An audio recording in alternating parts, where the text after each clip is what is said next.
Hi friends. ఈ వీడియోలో నా మెమరబుల్ మూమెంట్స్ మీతో షేర్ చేసుకుంటాను. యాక్చువల్లీ ప్రతి అమ్మాయికి ప్రెగ్నెంట్ అని తెలియగానే చాలా హ్యాపీనెస్ వస్తుంది. అండ్ ఆ హ్యాపీనెస్తో పాటు కొంతమందికి పాపనా బాబా అని క్యూరియాసిటీ పెరుగుతుంది. బట్ నాకైతే పాప అయినా బాబైనా హ్యాపీ అనుకున్నాను. బట్ అన్ఫార్చునేట్లీ నాకు బేబీ జెండర్ ముందే తెలిసిపోయింది.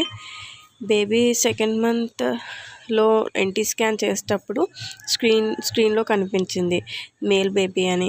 బట్ నేను చూసింది కరెక్ట్ రాంగో అని ఒకసారి స్కాన్లో చిన్న రిపోర్ట్స్ ఇస్తారు కదా, ఆ రిపోర్ట్స్లో చూశాను baby.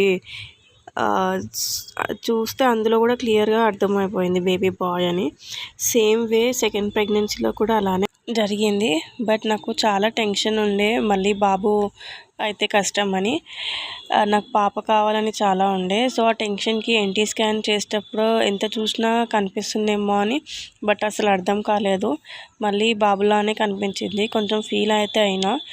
But 5th month TIFFA scan చేసేటప్పుడు కొంచెం క్లియర్గా కనిపించింది. మేబీ ఫస్ట్ ఎన్టీ స్కాన్లో ఆ టెన్షన్కి సరిగా కనిపించలేదేమో, బట్ టీఫాలో తెలిసిపోయింది పాప అని. స్కాన్ రిపోర్ట్ చూస్తే కూడా కూడా క్లియర్గా కనిపించింది పాప అని. అలా నాకు 2 ప్రెగ్నెన్సీకి బేబీ జెండర్ ముందే తెలిసిపోయింది. సో నేనైతే హ్యాపీగా ఫీల్ అయ్యాను. అండ్ మీతో కూడా స్కాన్ రిపోర్ట్ ఇమేజెస్ షేర్ చేశాను. సో ఫ్రెండ్స్, ఈ వీడియో మీకు నచ్చినట్టయితే లైక్ చేయండి, షేర్ చేయండి, అండ్ అలానే సబ్స్క్రైబ్ చేసుకోండి. Thank you.